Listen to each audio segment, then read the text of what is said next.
13वां दिन मेरा कार्रवाई करके दिया। 12 दिन के बाद ही न सिर्फ इंक्वायरी रिपोर्ट आ गई, FIR हो गई, और मैं धन्यवाद हूँ पुलिस का और भिवानी नजर बाहर लगाया गया 2 दिन से बोल रहा है। मुझे लग रहा है आज मुझे अपनी ओर से विषय कहना चाहिए।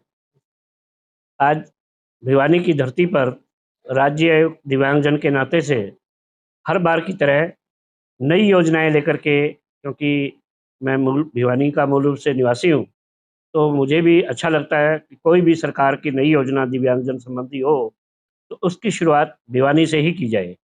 तो आज भिवानी की धरती से 2 योजनाएं हरियाणा सरकार के द्वारा दिव्यांगजन के लिए लॉन्च की जा रही हैं। पहली योजना स्वयं सहायता समूह, इसके अनुसार दिव्यांगजन को 5 लोगों का एक समूह गठित करना होगा।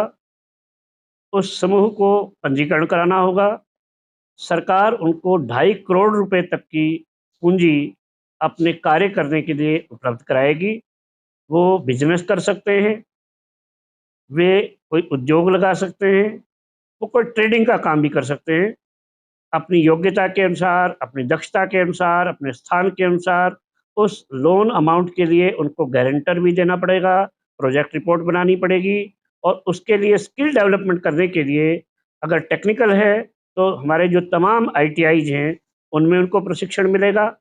कुछ कंपनियों के साथ में भी हमने MOU किए हैं, उन कंपनियों में भी उनको प्रशिक्षण प्रदान किया जाएगा, ताकि जो लेटेस्ट क्या-क्या चीज़ें हैं, कंपनियों की रिक्वायरमेंट क्या है, उनके लिए फिनिश गुड्स बनाना या रॉ मटेरियल बनाना, ये काम भी हो सकता है। और इसके साथ-साथ में हमारे एम्प्लॉयमेंट जो डिपार्टमेंट है, हमारा रोजगार विभाग है, वो भी उनको इस मामले में प्रशिक्षण प्रदान करेगा, ताकि दिव्यांगजन अपने पैरों पर खड़े हो सकें। यह योजना आज भिवानी से प्रारंभ हो रही है। इस योजना को केवल जिला केंद्र पर ही नहीं, जहाँ-जहाँ भी दिव्यांगजन को लगता है कि यहाँ से हमें रॉ मटेरियल नज़दीक इस जगह पे उपलब्ध होगा, ज़मीन की कीमत यहाँ कम है, वो किराए की हो, अपनी हो, आवश्यक नहीं है कि वो खरीदेंगे ही। जैसे उद्योग लगते हैं और उद्योग लगाने वाला या काम का धाम करने वाला बहुत सारे बिंदुओं को देखता है, ठीक ऐसे दिव्यांगजन, क्योंकि 1 से 5 मस्तिष्क होंगे, और सरकार इसके अलावा पूँजी के अलावा भी बहुत बड़ी सुविधाएँ उपलब्ध कराएगी। अब उसका माल मानो मुंबई बिकना है, तो उसको मुंबई जाने की आवश्यकता नहीं है। तो सरकार उनको ट्रेडिंग फैसिलिटी उपलब्ध कराएगी। उनका माल मुंबई में, कलकत्ता में और भारत के बाहर भी बिकना है तो सरकार उसके लिए तमाम प्रकार की सुविधाएँ उनको देगी, उनका मार्गदर्शन देगी, उनका प्रशिक्षण देगी।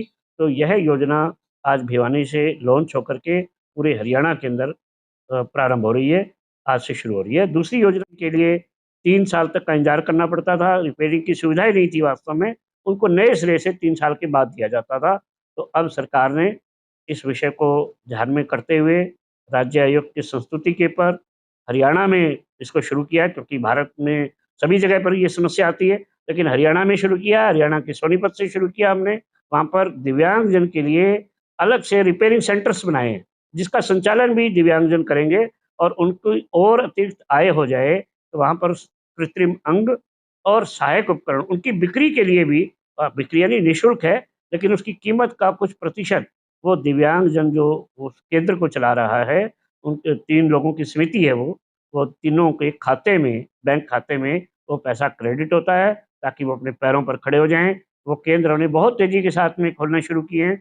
सोनीपत में खोलने के बाद रोहतक में खोला, पानीपत में खोला, पलवल में खोला है, और आने वाले सप्ताह के अंदर हमारा फरीदाबाद में हो जाएगा, और कुछ ही समय के बाद भिवानी में भी स्थान और व्यक्ति आइडेंटिफ़ाई होने के बाद लगभग 1 मास के अंदर यहाँ भी हम वो केंद्र खोलने जा रहे हैं। इसके साथ एक और जानकारी भी है कि हरियाणा के सभी 22 जिलों के अंदर सहायक उपकरण और कृत्रिम अंगों के लिए हम अगले मास कैंप्स लगाने जा रहे हैं, जो ब्लॉक के हिसाब से होंगे। हमारे भिवानी जिले के अंदर भी तोशाम, भवानीखेड़ा, कैरू, और इसके अलावा हमने चांग को भी इस बार आइडेंटिफ़ाई किया है, वो भी हमारे ज़िले का एक बड़ा केंद्र है। खरक को भी हमने आइडेंटिफ़ाई किया है, और भिवानी अंत में इसका समापन होगा। तो हमने ब्लॉक से नीचे जाके क्लस्टर लेवल पर इस विषय को शुरू किया है ताकि दिव्यांग को बहुत दूरी तक ना जाना पड़े और उसको वहीं पर ये सुविधा हम प्रदान कर पाएँ। तो यह सुविधा आने वाले मास में, जिसकी तिथियाँ शायद 1-2 दिन में तय हो जाएँगी रेड क्रॉस के माध्यम से, क्योंकि इसमें डीसी साहब को भी कॉन्फिडेंस में लेना होता है और साथ-साथ हम जो उपलब्ध स्थान होता है, आमतौर पे गवर्नमेंट सीनियर सेकेंडरी स्कूल ही होते हैं, तो उनकी छुट्टी का भी हिसाब-किताब देखना पड़ेगा। तो सुबह से लेके शाम तक ये कैंप होते हैं, जिसमें एलिम्को की टीम आती है, रेड क्रॉस की टीम आती है और हॉस्पिटल की टीम आती है, तो वो हम बहुत जल्दी इसको लेने वाले हैं। ऐसी 3 योजनाएँ आज मैं आपके बीच में बताते हुए बहुत आनंद का अनुभव कर रहा हूँ। जहाँ खुला दरबार है, जहाँ दिव्यांगजन अपनी विभिन्न समस्याएँ रख चुके हैं, रख रहे हैं, उनका मौके पर समाधान हर बार की तरह आज भी किया जाएगा।